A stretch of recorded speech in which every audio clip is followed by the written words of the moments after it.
한때는 예상 문제를 우리 학생들에게 주고 그 예상 문제에서 이제 시험 당일날 3문제 정도 제가 뽑아서 이제 당일날 문제를 공개한 그런 형식을 한 적이 있습니다. 어떤 학생이 그 답안지에 저에 대한 편지를 썼습니다. 일단 자기에 대한 변명을 이제 왜 답을 잘 쓰지 못했는가에 대한 답을 썼고 맨 마지막에 뭐라 그랬냐면 교수님 한 학기 동안 정말 교수님과 제가 많이 통한다고 생각을 했습니다. 그래서 저는 교수님이 내주신 예상 문제 가운데 교수님이 이걸 낼 것이다 라고 하는 걸 저도 찍었습니다. 네, 저는 오늘 알았습니다. 교수님의 마음과 제 마음은 1도 일치하지 않는다는 것을 알았습니다. 네, 굉장히 좀 유쾌하게 제가 읽었습니다만 답은 제대로 못 쓴 답안지였고요. 힌트를 주는 편이에요. 보통은 이제 전주에 정리를 해주면서 조금 더 강조를 해준다든지 몇 번, 2번 정도 반복해서 말을 해준다든지 하는 식으로 힌트를 주고요. 아니면 이제 비슷한 문제들을 좀 풀어주는 편이죠. 비슷한 코드를 가지고 한 번 더 설명을 해준다든지 시험 문제와는 좀 다르지만 그런 방식으로 힌트를 주고 있는 편입니다.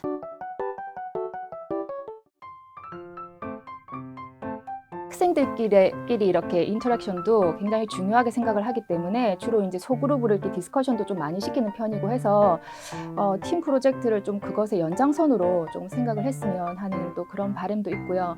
그리고 이제 주로 제가 팀 프로젝트는 스피킹 클래스에서 많이 이제 내는데 그 스피킹 클래스에서 보면 조금 스피킹을 이렇게 향상시키기 위한 그런 어떤 전략, 스트래티지나 어떤 스킬 같은 것을 좀 배웁니다. 상대방의 이야기도 좀 잘 들어주고 그리고 내 의견도 좀 확실하게 표현을 하면서 서로 좀 이렇게 조정하고 고쳐보고 하는 그 모든 어떤 과정을 팀 프로젝트를 하면서 조금 경험을 했으면 하는 그런 개인적으로는 그런 어떤 기대에서 팀 프로젝트를 이제 줍니다.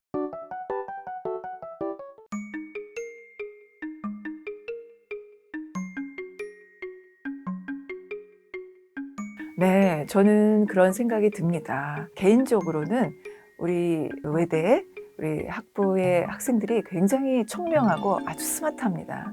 그래서 저는 우리 대학의 학부의 학생들이 우리 대학원에 많이 진학했으면 하는 바람이 있습니다. 전문 강좌에서 또 저하고 또 개인적으로 친해질 경우가 많이 있는데 이제 그런 학생들을 보면은 또 제가 가장 좋아하는 고창을 먹으면서 이야기를 나누는데 그러면서 이제 대학원에 진학에 대한 것도 이야기를 하고 알지 못해서 못 가는 것보다는 알고서 자기의 선택에 따라서 가는 거니까요. 그래서 이제 저는 그런 다양한 정보를 좀 전달하기도 합니다. 몇 학번인지까지는 알기가 좀 힘들고요. 그냥 분위기 상으로 저학년, 신입생이라든지 아니면 졸업이 가까운 학생인지 이런 정도는 구분할 수 있을 것 같아요. 신입생들 같은 경우에는 질문을 해도 굉장히 좀 조심스럽게 한다든지 이런 면들이 좀 보이고요. 4학년, 고학년 같은 경우에는 본인이 원하는 걸 정확히 알아서 질문할 때에도 정확하게 질문하고 요구하는 이런 면들이 좀 보입니다. 저 같은 경우에는 그 학교 홈페이지에 올라오는 강의 평가 굉장히 세세하게 아주 면밀하게 읽으려고 노력을 하고 있습니다. 평가들 하나하나도 굉장히 소중하다고 생각을 해요. 왜냐하면은 향후에 좀 이 수업을 어떻게 만들어갈까를 더 고민하게 해주시거든요. 그리고 에브리타임 같은 경우에는 예전에 제 수업을 열심히 들었던 학생분께서 그 에브리타임에 올라온 강의 평가 중에서 좀 좋은 것들만 캡처해서 저한테 보내주셨더라고요. 네. 굉장히 사실은 기분이 굉장히 좋더라고요. 영어를 좀 빨리 이렇게 늘리고 싶은데 어떻게 할까요?로 질문을 할 때 저는 항상 리딩을 많이 하라고 이야기를 합니다. 그러니까 리딩을 잘 해야 그것이 말하기 스피킹이랑도 연결이 되고 또 라이팅으로도 연결이 되기 때문에 리딩이 가장 기본이 되는 거기 때문에 많이 읽으라고 이야기를 하는데요. Say something better than nothing이라고 뭐라도 얘기를 해라. 그러니까 그게 완벽하지 않은 문장이라도 괜찮고 아니면 그냥 단어 한 3-4개를 그냥 랜덤하게 그냥 이렇게 나열하는 거로도 괜찮으니 그렇게 얘기를 했을 때 다른 사람들이 이해를 못해도 나는 무슨 얘기를 하는지 이해를 할 것이고 그 질문에 잘 맞춰서 굉장히 좋은 문장으로 내가 다시 이제 되풀이를 해서 얘기를 해줄 테니 그거 틀린다는 거에 대해서 걱정을 하지 말고 그냥 한번 내뱉어 보라고. 처음이 힘들지 한번 해보고 나면 아 정말 이거 별거 아니구나라고 생각을 해서 계속 참여를 하는 그런 또 경우도 많고요. 꿀팁이라까지는 아니지만 프로그램 수업은 대부분의 프로그램이 다 똑같듯이 연습만이 살 길이에요. 수업 중에 다른 코드를 자꾸 호기심을 가지고 변경을 좀 해보는 거예요. 변수의 위치를 바꿔본다든지 뭐 이런 식으로 하다 보면은 얘가 되는지 안 되는지 이렇게도 되는구나라는 걸 깨닫게 되거든요. 그러다 보면 어느 순간 본인 실력이 향상돼 있다라는 걸 느끼지 않을까 생각합니다.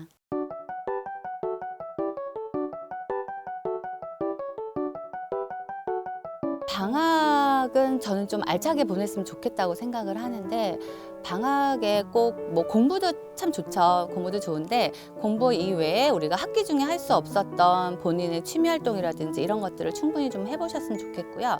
그냥 막연히 하기보다는 독서를 그동안 못했다. 그럼 독서를 한다든지 뭐 자격증 하나를 따야겠다 그러면 그걸 목표로 방학 동안에 자격증 하나 취득을 한다든지 여행 같은 경우도 계획성 있게 좀 짜서 이렇게 해보면 좋을 것 같습니다. 제가 졸업을 해보니까는 성적이 생각보다 중요하지 않더라고요.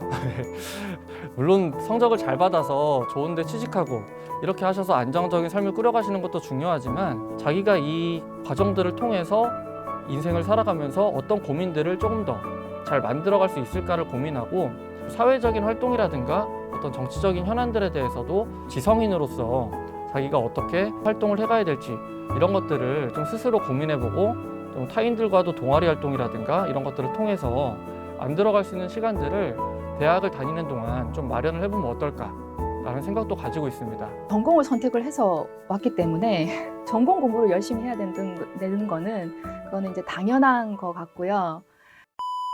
일단 친구 그리고 여행, 독서 그 세 가지는 좀 했으면 하는 그런 바람이 있습니다. 학교라는 그런 테두리 안에서 그 사귀는 친구들이 평생 가는 경우가 많거든요.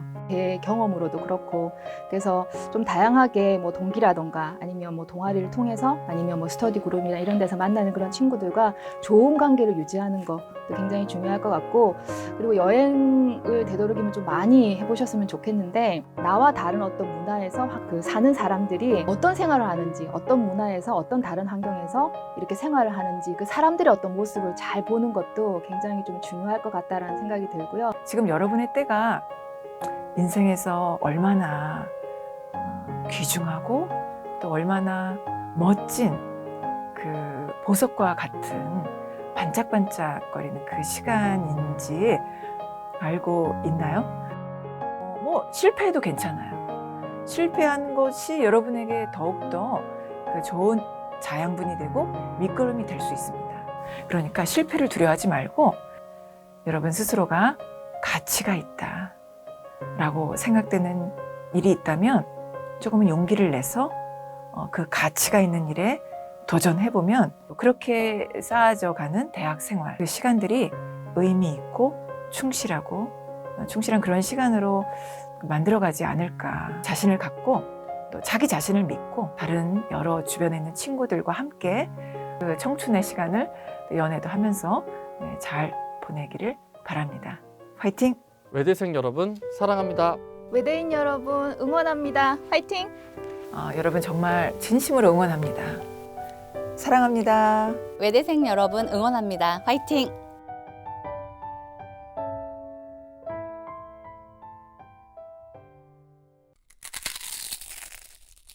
위선도 선이고 악법도 법이며 오답도 답인가요?